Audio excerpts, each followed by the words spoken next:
Hi, everyone. So I'm Stephanie Carner. I'm the medical director here at Hillcrest Medical Center in the neonatal intensive care unit. And that was actually my first time listening to Dr. Grossman speak. So I was actually really excited to get to hear the man behind the vision that we have caught on to and really taken and ran with.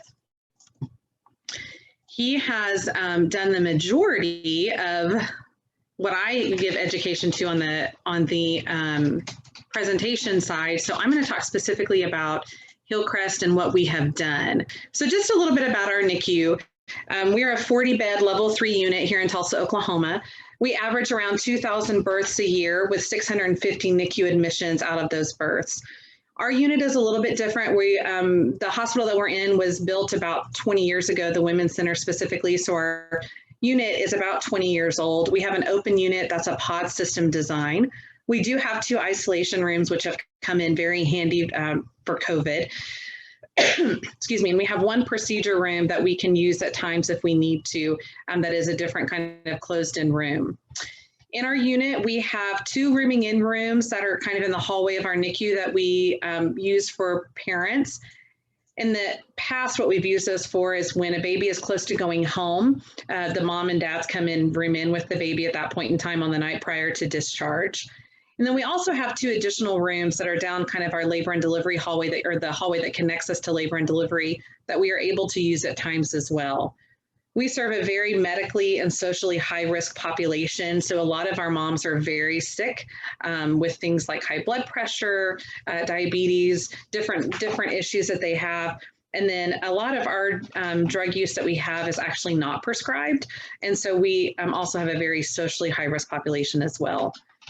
Until about 2 years ago, we have historically used the Finnegan scoring system. Like Dr. Grossman said, 95% of the hospitals and units in the nation use, which for us corresponded with long lengths of stay. And for us, that was anywhere along the lines of a week to 2 to 3 months. Some of those babies were here as long as our micro preemies were. So why did we look at wanting to change? Eat, Sleep, and Console was first actually brought to my attention by a friend of mine that I graduated medical school with, Dr. Jason Beeman, who does a lot of work on opiate addiction here in Oklahoma. And he asked me if I had heard of this program, and I had not, but I was intrigued by the idea. So I started doing some looking into it and just some research into what it was and how it was different from what we were currently doing. Because one of my biggest pet peeves is when I would walk by a room or walk by a baby's bedside and I would see a sleeping baby and I would see a nurse give morphine. And it just would make my skin crawl because I could not for the life of me come up with a reason why that was something that we should be doing. So I really did not like how we were doing things. I did not like the Finnegan system for all of the reasons Dr. Grossman listed. I found it to be redundant and cumbersome and confusing. There was so much variability in how even 2 NICU nurses could score the exact same baby. It just seemed like a poor system to me. And so I was really looking for something to do different, really for the benefit of the baby. So the main thing was that I wanted to reduce our pharmacologic treatment. I talk to our nurses all the time when I do education, but morphine's not benign. It's not a benign medication. We don't know the long-term effects of it. And so we really don't know that we are helping a problem or if we're, just adding to something.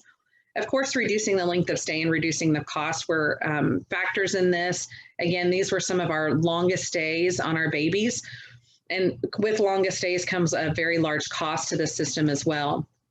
And then simplifying and decreasing the variability in scoring. So as you guys saw with the Finnegan scores, that is not a simple thing to do. And we were asking nurses to do that every 3 hours. I mean, there's not a whole lot that I have to do in medicine that requires me to document something every 3 hours, but certainly scoring 21 different items every 3 hours did not seem like something that was nurse friendly or baby friendly. And we wanted to find a way to encourage more collaboration between nurses, providers, and parents. So as Dr. Grossman pointed out, you didn't have to even look at these babies. You asked what the score was on rounds, and that was kind of what you based everything on. And so I didn't like that idea. I really think that we need to be looking at babies individually and basing our judgment and our plan on what that individual baby needs. And then anytime we can encourage family-centered care, it's a good thing. So we came up with a plan. I approached the NICU nurse manager and told her my thoughts and what I wanted to do. And immediately she was on board with it. And so, I mean, this was like June, July of 2019. And we thought, okay, we think we can come up with a plan to do this and to do it quickly. And we set a goal date of September 1st of 2019. We decided that for simplicity's sake, we would start working in the NICU only. And just for those who aren't familiar with Hillcrest, we have a NICU, we have a newborn nursery unit, and we really don't have a pediatric floor.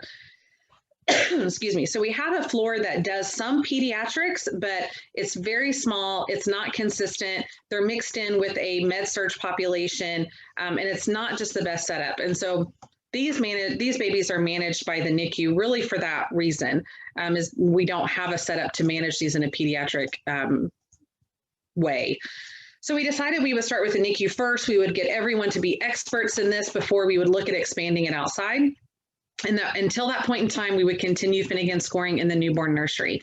Because historically, what has happened and what is still happening right now is that babies who have an opioid exposure prenatally spend the first 48 hours in the newborn nursery, and then they transfer to the NICU for the remainder of their stay. So we decided let's become the experts in it first and then look at expanding it to newborn nursery.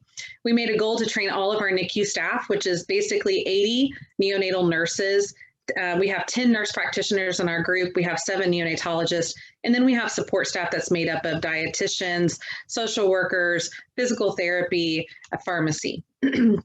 We also wanted to identify nurses that could be our ESC champions, people who would really buy into the process and really believe in what we were doing so that they could help their fellow nurses as we went and transitioned to this program.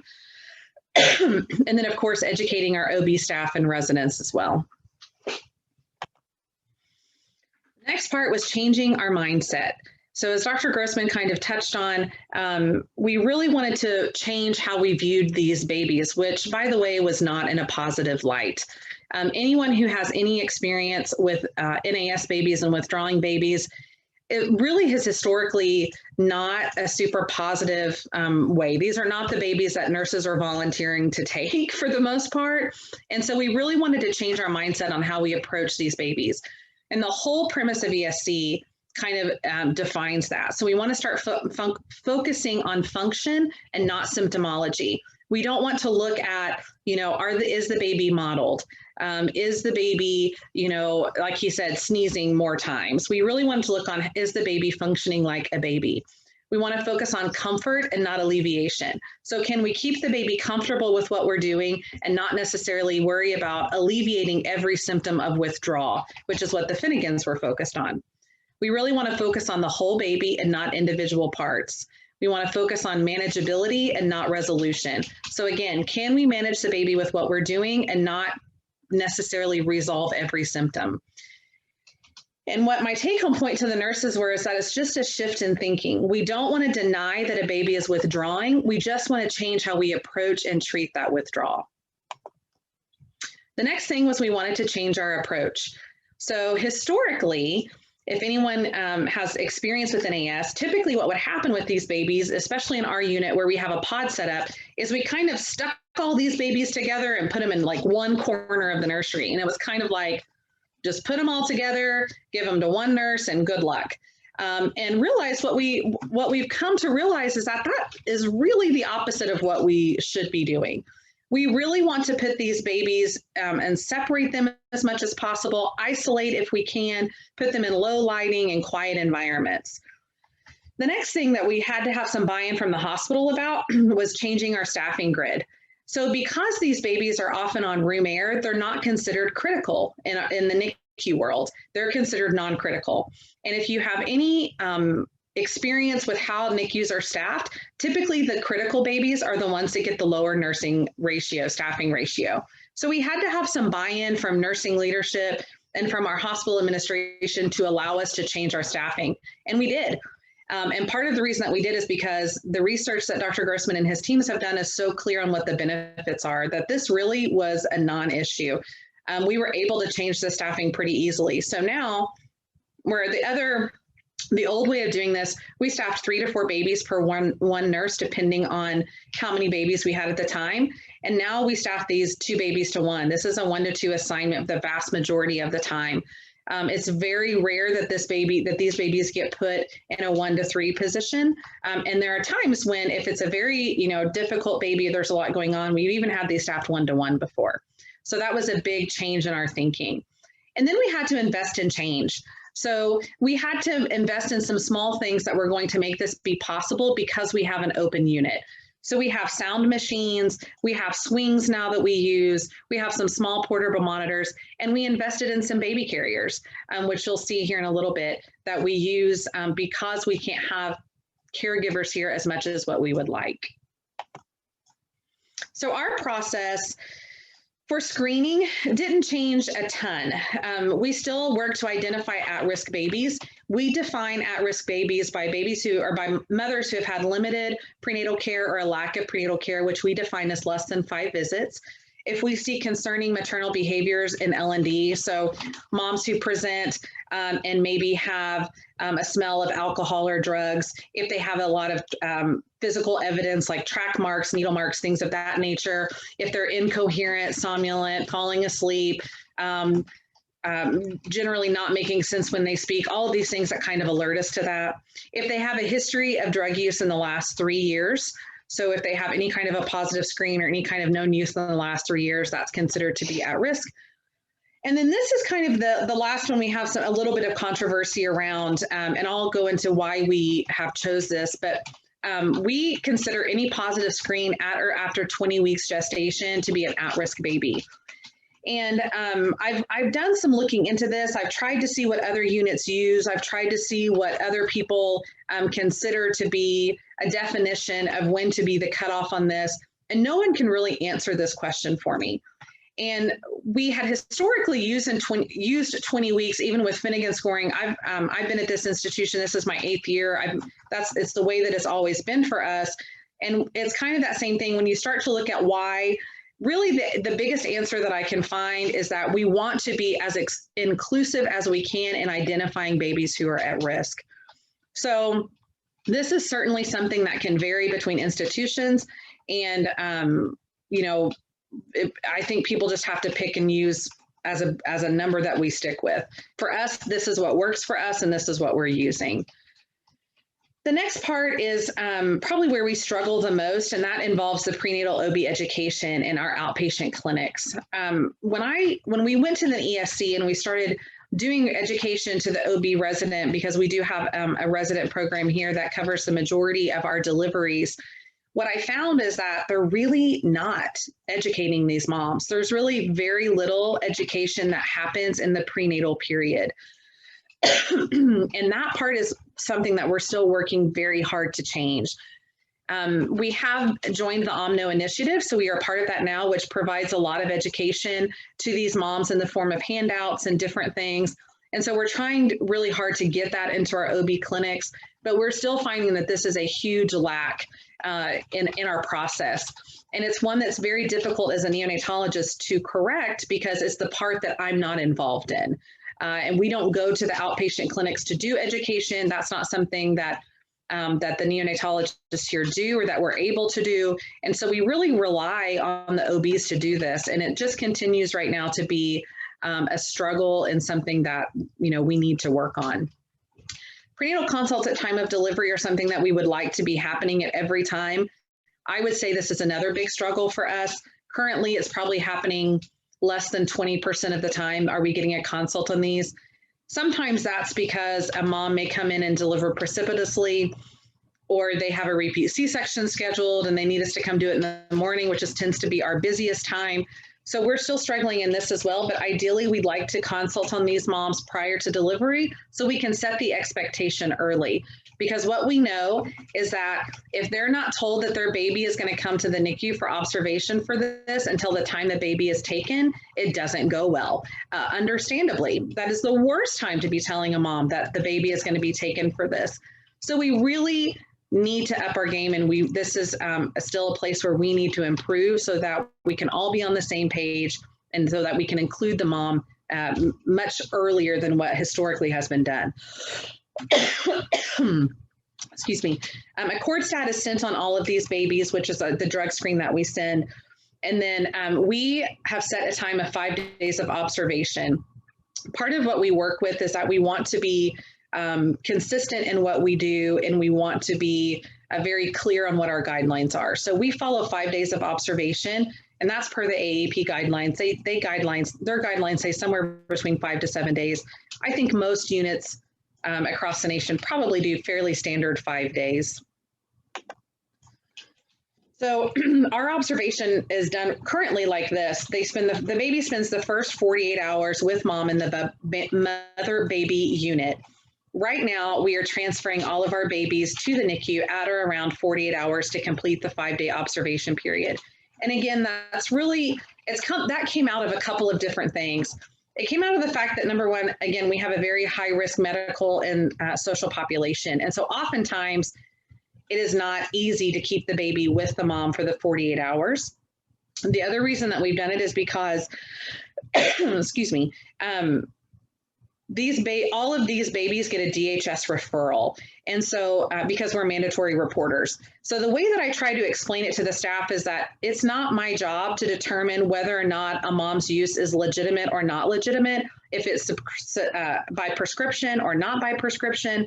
I'm not here to judge whether or not the mom had a valid use of a medication. I'm here to make sure the baby is taken care of. And the best way that I could think of to keep judgment out of this was to make this kind of a universal protocol. All moms get this core stat sent, all moms get the DHS referral, and then we let social services determine what the use is, if it's by prescription, if it's not, or if there's anything else going on. I don't ever want to be in the position of judging a mom for this. The other reason that we set the 48 hours into place is because we had some near misses and some very close calls with babies being discharged from newborn nursery without having the entire observation time or without having even close to the 5 days. We had some that were almost discharged at 24 hours. We had some that we had one baby that was actually had been determined to be in DHS custody who got discharged to the mom before the 48-hour mark or around the 48-hour mark. And so because of that, and because we want to err on the side of making sure that we are decreasing the risk to the baby, this is what we've been doing, is at 48 hours. We also wanted to give ourselves a chance to become good at the process. So we've stuck pretty hard to the 48-hour rule over the last year and a half. We try to offer rooming in as appropriate and as able. So because we're an open pod unit, we only have 4 rooms at up to 4 rooms at any point in time. So we try to identify moms who are good candidates for that. Moms who are wanting to direct breastfeed, moms who have, social work has determined they have a prescription for use and there's not any social concerns about what's happening with the mom, moms who are, showing signs that they want to or who are saying they want to. We try to use them as able, but we are limited in that because we have a limited number of rooms and because we use those rooms for other things than just NAS babies. Again, they all get a DHS consult. And then we had to come up with a way to document this in EPIC. There was already a flow sheet built in for Finnegan scorings, but we didn't have a flow sheet built for ESC. And anyone who's familiar with EPIC knows that the workaround to get things done in EPIC can take actually quite some time. So we found a flow sheet workaround where we didn't have to wait on EPIC to build these. This is just an example of what we use. So basically, we came up with a document that the nurses can do kind of like a nursing note. It basically comes up as a progress note, and this is a right, left click kind of thing. So that we ask them to answer these 3 questions, and they're educated on what counts as adequate for each of these when we trained them. So we asked them to document whether or not the baby is eating well, sleeping well, and consoling well, and whether or not there's a parental presence, and whether or not they recommend a team huddle. So the way that we interpret ESC and the way that we use ESC is that we recommend a team huddle if a baby is not meeting what they're supposed to be meeting. So if the nurses answer no to any of these questions or more than one question, then we ask them to call a team huddle. And the team huddle consists of the charge nurse, the bedside nurse, the physician or the provider who's there at the time, and hopefully a parent that's present at the bedside. And so at that point in time, we discuss the steps that have been taken to try and console the baby or do whatever is happening that's preventing the questions from being answered yes. And then we determine whether or not a dose of morphine is needed at that point in time. So this is very close to what the nursing document looks like in EPIC and for each baby. And this is done, we do an on-demand feeding schedule. So typically we set guidelines at every 2 to 4 hours. And so that's when the baby is being evaluated by the nurse, that's when this note is filled out. So for treatment, again, ESC, the whole principle of this is focusing on non-pharmacological treatments. So we utilize swings, pacifiers, cuddling. We make sure that we have an effective feed. We make sure that anything that could be causing the baby pain that's not necessarily following under the withdrawal umbrella, like a diaper rash, we make sure that that's also taken care of. Because again, part of the downfall of the Finnegan scoring was the redundancy of it. So as Dr. Grossman mentioned, excoriation is one of the things. Well, excoriation oftentimes is in the form of a diaper rash.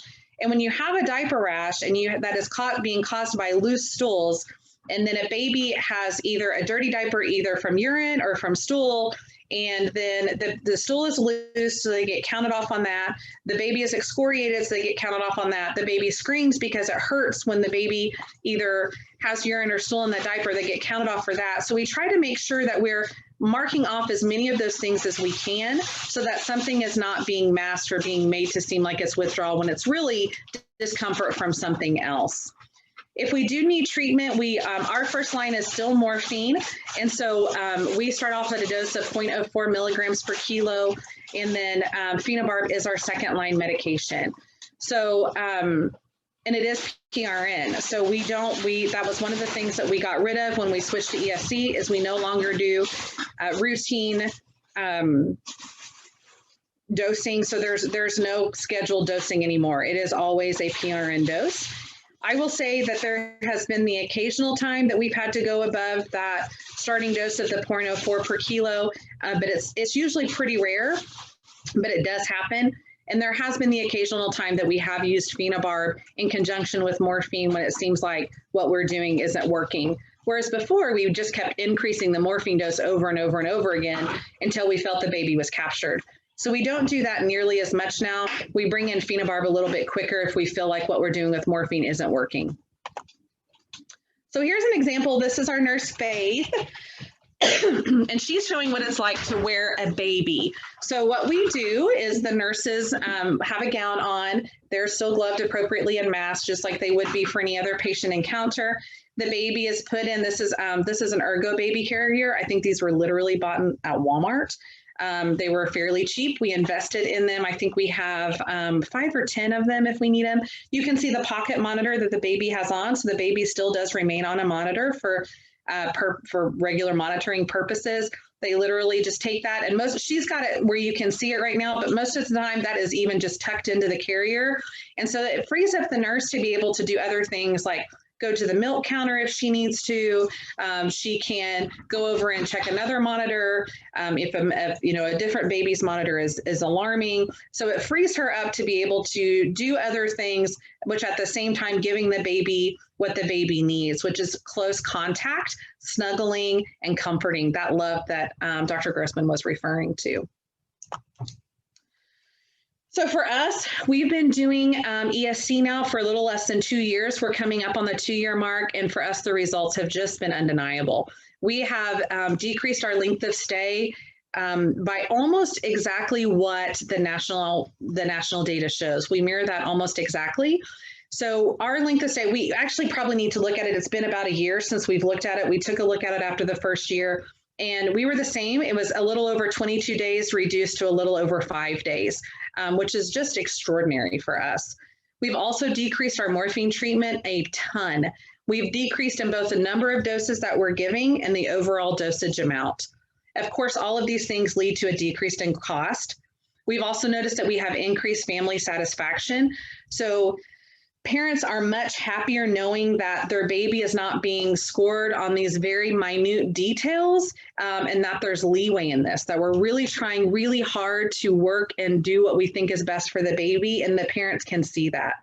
And then we have increased nursing and provider satisfaction, which to me is a big deal. As a provider, that's a big part of this.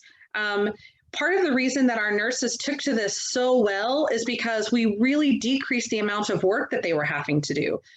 They're not having to do the laborious charting every 3 hours and disturb the baby and look for all of the signs, which again, we were inducing half of them because most of them you had to evaluate by unswaddling and waking up the baby. So the nurses saw that this was a problem and they didn't like the system either. And so when we went to this change, it was so easy for them to see the benefits of this that they have really all become champions in this. And then as a provider, it's also been really satisfying to see how much better these babies do and how much happier the families are. And I truly believe that what we've done has been for the best of the baby.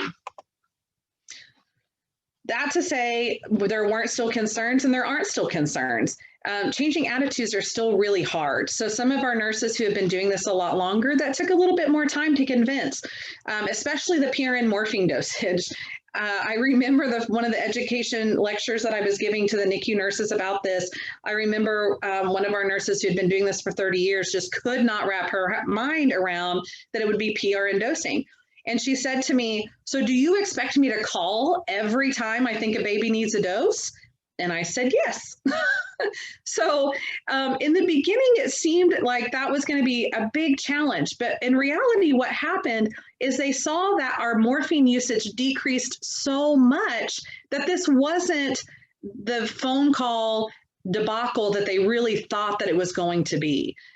So it really was something that revolutionized the way that they thought about these babies. Will the babies be missed? So of course, this was a concern was, are we going to be under treating these kids? Because one of the things that it doesn't address is GI symptoms. And one of the things that we see in these babies is a lot of GI symptoms. So we see a lot of runny stools. And so there was a lot of concern about how that was going to be addressed. And, were we going to be under treating?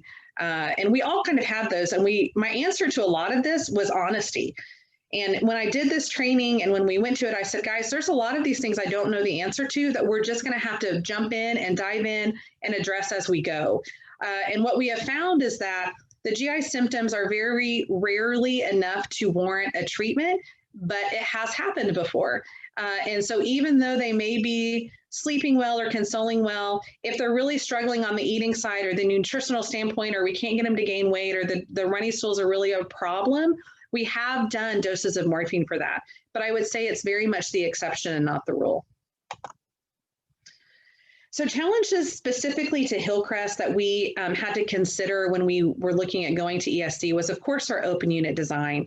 So just as Dr. Grossman showed you in those pictures of that unit, the NICU is really not a low stimulation environment. And so that can be a challenge that we face. So we try really hard to be very aware of bed selection when we get these babies or when we know that we're going to be having a transfer to us. So we try to pick corners of the unit that we can keep in as quiet as possible. We try to make sure that we're not putting critical kids around these babies. We try to make sure that we're not putting NAS babies together. And we just try as best as we can to control the environment as well as we can. If we have the isolation rooms available to us, which do have doors that close, we try to use those. COVID kind of put a little bit of a damper on that because we did have to keep negative pressure rooms available. But if we are able, we try to have those available for the NAS babies as much as possible. We do have a limited ability for parents to room in. And COVID, again, really our visiting policies had to change dramatically when COVID was in its height. And so that was kind of an added problem, which is when the baby wearing really came in handy. It also reduced our cuddlers because of COVID. So we've, dealt with some extra kind of challenges over the last year, but we try really hard to make it as able for parents to come and spend as much time as possible. even though we're an open unit, we only have a couple of times a day that we close, and that's centered around nursing report and a quiet time that we use for education with the nurses. Other than that, we really encourage parents to be here as much as possible. And to be quite frank, I use this with my administration all the time as a reason to get us a private room set up. And so I use this not infrequently to say we really need to be offering parents more options. And in the NICU, outside of NAS babies, there's really not a time when parents want to leave, and we ought to be able to accommodate them when they want to be able to stay with their babies. And so this is actually something that I use in my push to change our setup and get us more private rooms for parents. And then again, we have a high risk population. So I would say it's hard to estimate for sure, but all of these babies have DHS involvement. And again, our mainstay is not people in methadone clinics. We have a high risk of heroin users and illegal drug users. And so we do have a high rate of DHS involvement, which means that sometimes we don't have a high rate of parental involvement because of the setup. It's not unusual for our parents to have a baby, leave, and never be seen again. So we do have that kind of extra hurdle, but even in having that, we have been able to make this program be successful. So continued growth and challenges. This went so well when we implemented it in September of 2019 that Newborn Nursery approached us about expanding it to them because they were excited about what they were seeing and what we were doing.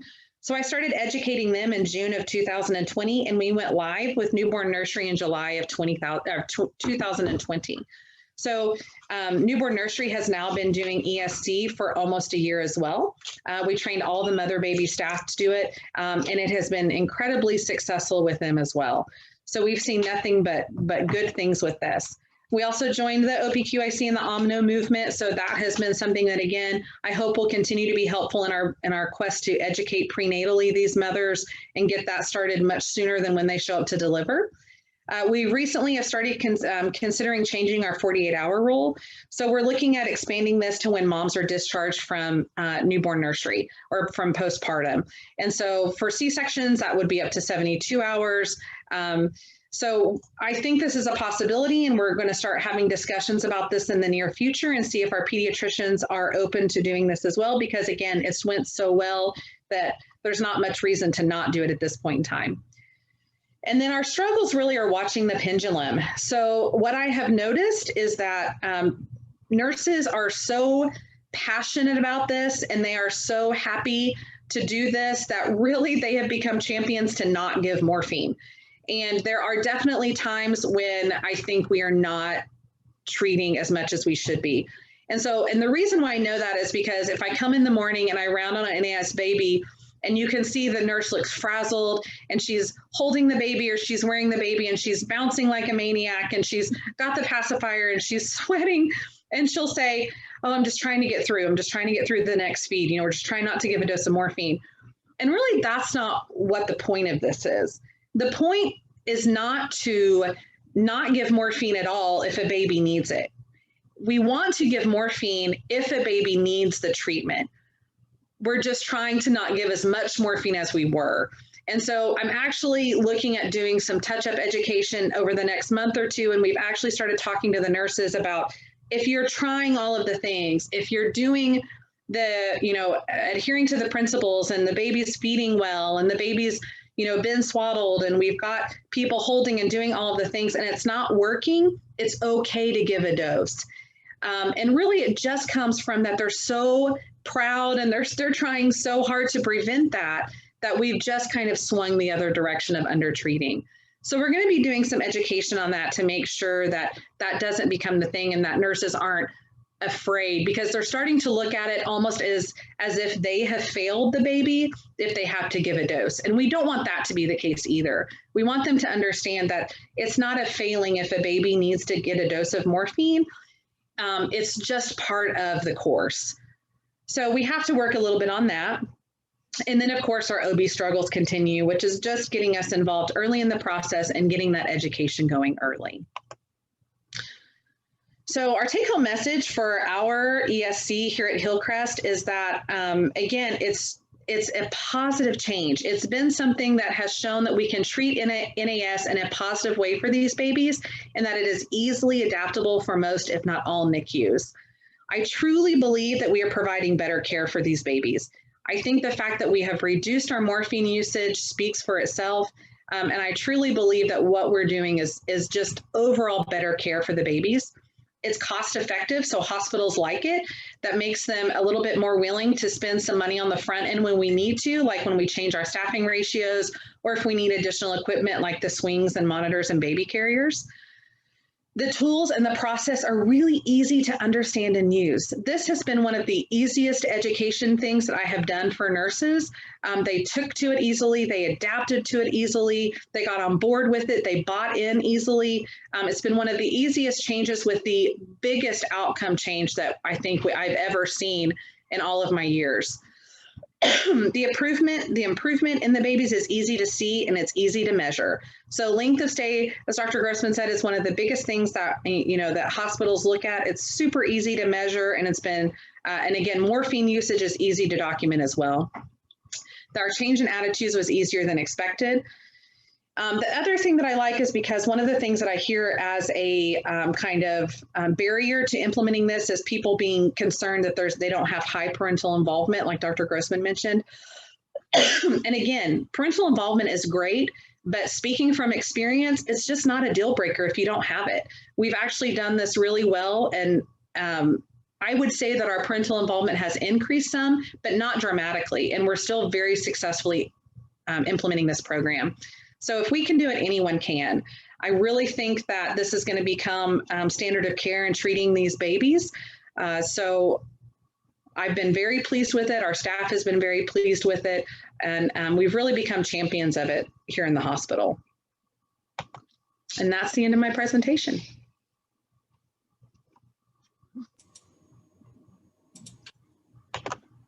Thank you to both of you. Had some really great discussion today. We've got a few questions for you. What is your staffing ratio, both in the NICU and the postpartum areas? So generally speaking, for our NICU, these babies are staffed typically 1 to 2. So 1 nurse for every 2 babies that involves an NAS baby. And again, our typical staffing ratios have to do with the, whether or not a baby is critical or non-critical. But generally speaking, for these babies, we do 1 nurse for 2 babies. And then my only experience is in the NICU, so I'll let Dr. Grossman speak to his. So our nursing ratios in the, and Stephanie, that was great. Thank you for that. That was really cool to hear.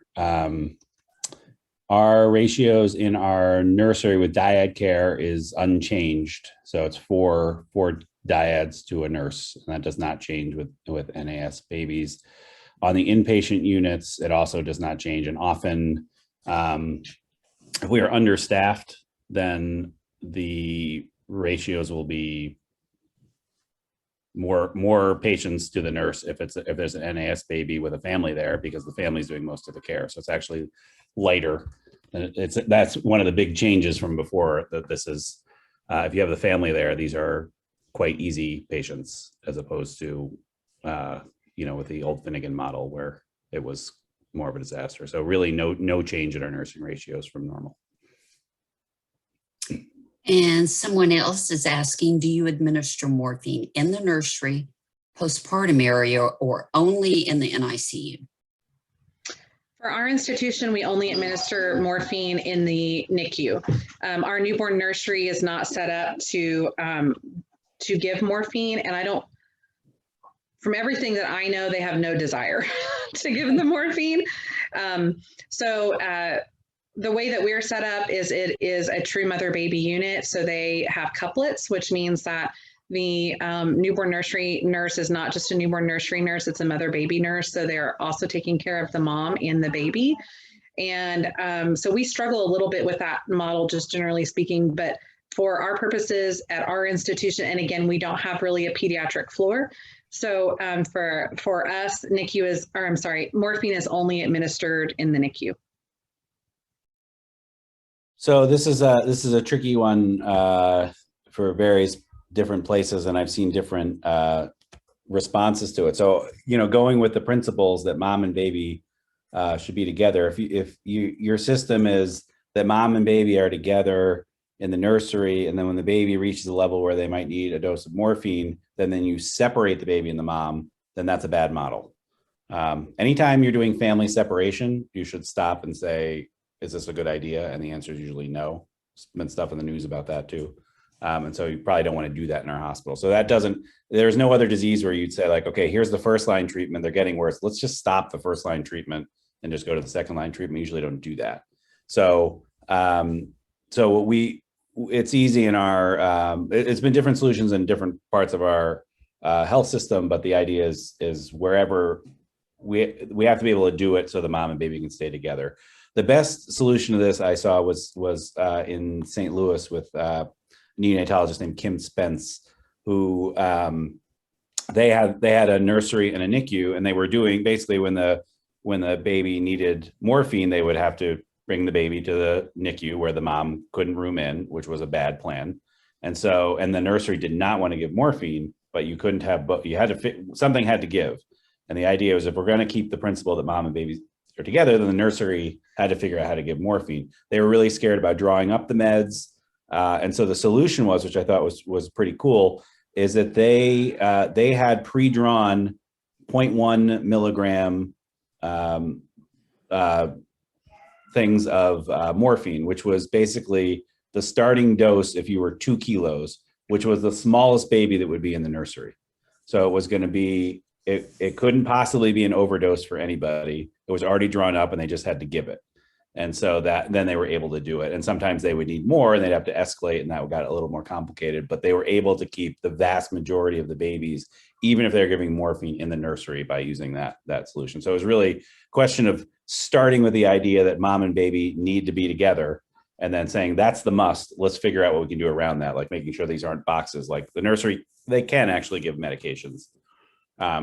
So trying to make that work. And this question would be specifically for Dr. Grossman. What is the process at Yale for prenatal care education of the family? Okay. That's a good question. It depends where you go. So what we're working on now, we've had some changes. We had a nurse practitioner who was meeting with any of the patients who came through our hospital system. But now we're moving to having our pediatric hospitalists have that clinic, which is just about set up. Actually, it's supposed to start in the next week or two, where we'll meet with moms a couple times during pregnancy just to have them prepped for it. So that's our goal, is to get all the moms who are delivered in that clinic. But even when we've done it at our best, it's really, we do pretty well with the moms who are in our clinic, but there's always surprises and there's people coming from different places. So then we just try to scramble to do what we would have done prenatally as soon as we can in the hospital.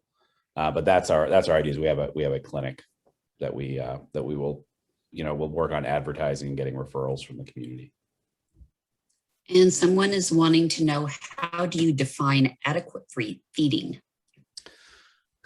That's a good fact. When we had to publish it, we had to sort of pick a number. And so, but basically, we're generally, our thought is we don't pay much attention to weight gain. And the idea is if the baby has figured out how to eat a decent amount, then they will be fine, is our idea. So the average weight loss for kids going through withdrawal is much higher than normal babies, which makes sense because they're using a lot more energy. And so we've looked and saw about 30 to 40% of these kids will lose more than 10% of their birth weight, which is much higher than the regular population. So, so we understand that, but one of the things we do is we will usually, if they're on formula, we'll start higher calorie formula very early, before the weight loss. We know it's coming, so we'll start that earlier.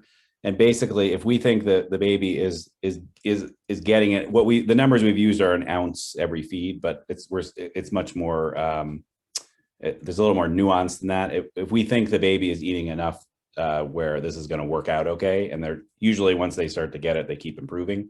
And we're not that worried about weight gain, because even if they keep eating the same amount, they will start gaining weight because their losses will decrease as they start to get over the withdrawal. But what you'll find in our papers is an ounce every feed, or breastfeeding well, which doesn't really have a meaning to it. But we really want to, our idea is just getting, is this going to be successful as they go home or as they move along? And so we just try to get a sense of that. For our purposes, so, NICUs function a little bit differently in that we, our nurses are trained to look for specific things. So it is a moving target, and it is one of the ones that are more difficult to define, but we try to take their age into consideration. So, we know that babies, when they're, within 24 hours old, they are developed to only, have colostrum be something that's an adequate feed. So 5 to 10 mLs. Now, 5 to 10 mLs is great on the first day, but on day 4, it's not adequate. So we try to look at each individual baby, and we try to look at really what they've been eating over the last 24 hours, look at what their volumes are doing. Are they going up in their volume? Are they decreasing in their volume? If they're not having an adequate volume, what is the reason for it? Is it because they can't organize their suck, swallow, and breathe? Is it because they do really well in the first 10 minutes and then they poop out? Is it because mom's trying to direct breastfeed only and her breast milk hasn't come in? So we really try pretty hard to look at the whole thing again and not put hard numbers on it. We encourage moms to breastfeed on this, and we try to use breast milk as much as possible. If we choose formula, we typically choose a more broken down formula. So Sim Total Comfort we're contracted with Similac, so that's our product. But we use a Total Comfort, which is the proteins that are a little bit more broken down, that are supposed to be a little bit easier digested, to try to improve their tolerance, so that we can kind of take that out of the picture. And we define direct breastfeeding well is with a good latch and a good, and we have people that look at this. I don't go around and look at this, but we have, the nurses that report off on this, that will report whether or not it's considered an effective breastfeed. Did they latch for at least 10 minutes? Did you hear good strong sucking? Is the mom reporting that her milk has come in, or does she report that she's feeling emptied? All of those kinds of things. But it's certainly the more difficult thing to define when you look at the 3 components of eat, sleep, and console. Someone wants to know, how does your unit maintain safe sleep practices using Eat, Sleep, Console?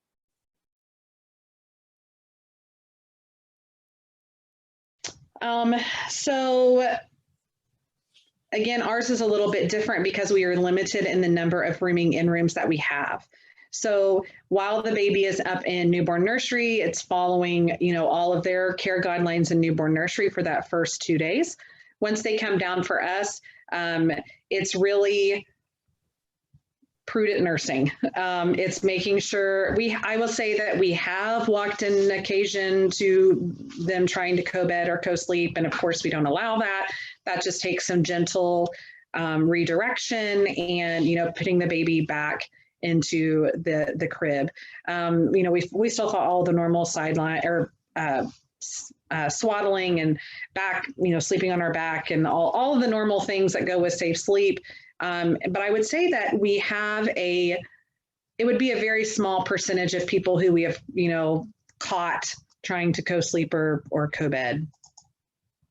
I don't know about in the pediatric units.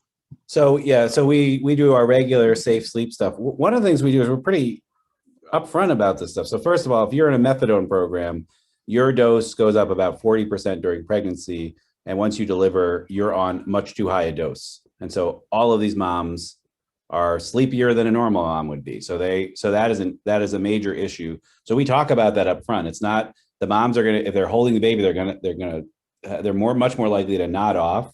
And it's not a character failing. It's that their dose of methadone is too high. So we talk about that, and the staff all knows that, and we're looking out for that. And we talk about, there's no, co-sleeping is not, we don't do that in the hospital anyway, but we talk about how that's really the most of the dangers of all that stuff are more in these populations than the standard population. So we're just upfront about that. This is much riskier. It's a bad idea to do it. So so there's no difference. It's just safe sleep policies. Another question we have is, when giving morphine in the nursery or mother baby unit, Were the babies monitored on cardiac monitors? So part of being in the NICU is that babies are on monitors 24/7.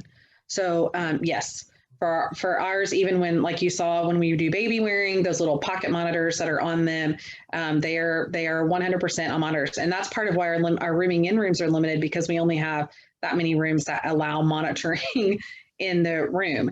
So yes, so our babies are on morphine. Any baby that's in the NICU for any reason is on a monitor, and that includes getting morphine. And I was going to backtrack because I did see another one. When do we start ESC at birth or wait for signs? It started for us. It started at birth. So when we trained the newborn nursery nurses to do ESC, they now do it from birth on. And it's very rare that we have a baby that shows signs of withdrawal before the 48-hour mark.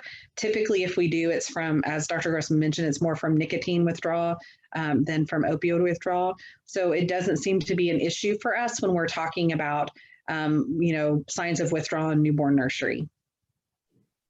I'd say again, you probably do secretly do the eat, sleep, console model on every newborn baby. Like, think about who you wouldn't.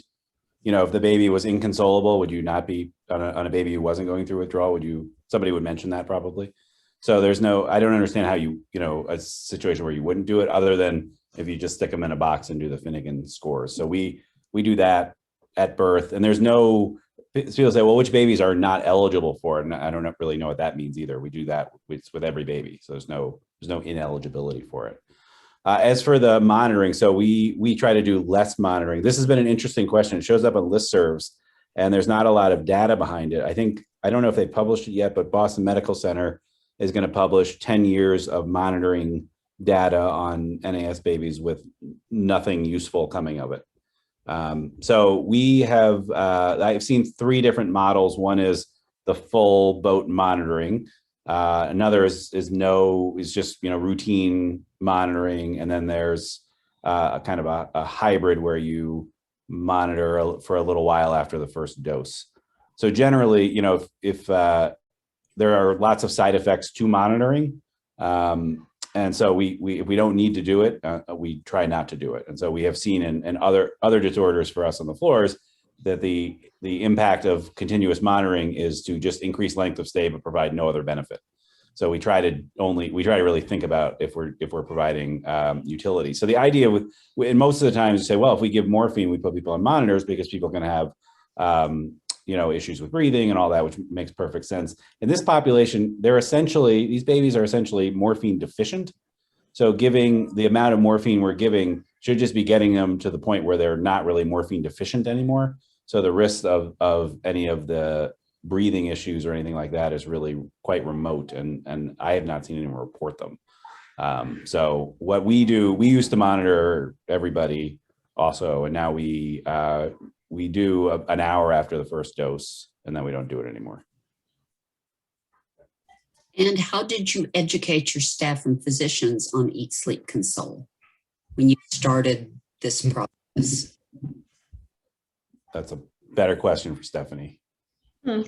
So I did a lot of lectures. I did a lot of talks. I came up with the presentation. I used a lot of Dr. Grossman's information and a lot of his data. And the more I looked into it, the more it was like I learned so much more about the Finnegans that I had not known, and that just like he spoke about, that most people don't know, because it's really has just been the only way that it's been done. And so people do it because it's just what they do, and because it was the only really option for a long time to do it. And so when you start educating people on that, I think that's why people took to this so quickly and so well. When you pointed out that there wasn't a reason for the vast majority of not only the reason that you scored, how you scored, but how we based treatment off scoring, it was like people collectively had this light bulb go off that was like, okay, this makes sense. And I really believe that, people at heart want to do what's best for babies. And so I literally We set up times. I tried to do it on times that I was already on call, so that I was already at the hospital. I tried to do lectures at shift change time so that it was a little late for day shift, but a little early for night shift. And I did countless numbers of them. I did so many of them. Prior to COVID, they were all in person. They were literally here at the hospital, and it was all nursing staff was invited. Once COVID hit, Zoom became this tool that suddenly became this magical thing that would allow you to reach bigger audiences without requiring people to physically be somewhere. So I did, that took away the number of lectures I had to do because people could do that remotely. So I have a PowerPoint presentation that I use. It takes me about an hour to get through. It's geared towards nurses because that was the main people that I was educating. I adjusted it a little bit when I would do different either OB residents or pediatric residents. But for our institution, that was all me. Well, now this is a personal question for me. When you were talking about the way you did this, so many hospitals don't really have a physician champion like you are, Dr. Carner. So would you suggest that they have that maybe the staff educator come up with a program such as what you did with the PowerPoint and a voiceover and have that available for them? Would you suggest they do individual, where they do group Zoom calls so that they can do more question and answer, more like what we're doing here? Do you have a suggestion on that? I think that you for sure need the opportunity to allow them to ask questions because there is a lot of questions. And even though one of the things that I recognize is that because I'm approaching this from a physician standpoint, and even though I got input from nursing and input from our nurse manager to try to think of all the things that I could, so I could address as many things as possible in a lecture, I can't think of everything. And someone is inevitably going to think of something that is a point that I haven't thought of or coming at it from a direction that I didn't think of. And so it's really, really important that they're allowed to ask questions. So I think Zoom, I think it is an excellent format, doing it in a little bit smaller batches so that people do have the opportunity to, even speak over Zoom and maybe not even, type in the chat, I think is really important. I like the interaction of it. I like being able to hear the naysayers or hear their concerns or whatever the case may be instead of just giving them education to read. I don't think it's nearly as effective or has the impact if you just, try to give them something to read or look through. I really think that having someone speak on it is the most effective. So in cases like, for example, there is a hospital in Duncan, Oklahoma that was wanting to implement this. And so I did a Zoom call with the physicians that were involved in that. And I talked to them about my experience with it, allowed them to ask questions. I think they were going to go forward and, educate some of their nurses. But I think that anytime you can do it in an interactive way, that's the best way to do it. And to be honest, you really need someone. It doesn't have to be a physician, but you really need someone to be the champion for it. You need someone who is confident in what they're doing, confident in what the program is, who feels passionately about it, because that's how you're going to get the buy-in. That's how you're going to get people involved in this and believing in it and wanting to make the change and get the buy-in that you need for it to be successful. So I really think you have to find someone, a nurse, an educator, a physician who will be passionate about it and will kind of lead the charge so that you can get the highest rate of success possible. I think we are almost at time here. Dr. Grossman, do you have anything to add to that? Yeah, so the one thing I would say with that, this stuff is a big change and it's ingrained in people. My favorite example of change on this is a call back to the beginning of my talk where I had to give my first talk about this, where I had to do all the reading. That hospital came down a couple of years later after we'd kind of finished all this, and they spent the day with us. And their length of stay was still 4 weeks, and this is when we were done. And they're about a 30-minute drive up the road, and they saw some patients with us. That we went over all the stuff, and on their drive back, they changed their approach starting that night because they said, we are not treating another baby or mom the way we have been for one more day. And so that's the most extreme version. And then it was, you know, it was about 3 weeks of it was a little tricky for 3 weeks. But it was, then it became how they did it. If you're waiting, other places I've seen where it's like, okay, in 2023, we're going to implement this small part of it. We're going to make sure everybody buys into it. And then in 2024, we'll do this other piece. And that tends to be much harder. And so the way that I did it, you know, we were making it up as we went along, but I was looking for an ally. And so, you know, I'm convinced, the reason I'm here, I'm convinced this is just better for babies and moms, and it's bringing something that's a little better and a little kinder way to do this that may help long term.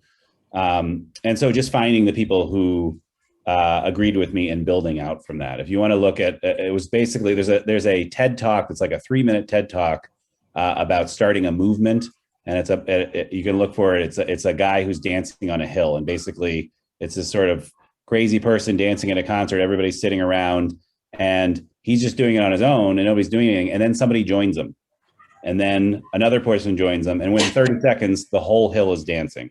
And so the idea is not to convince everybody, it's just convince the convincible people and let it grow from there. And that's going to be much easier, because anything that's a big change, it's hard to get everybody.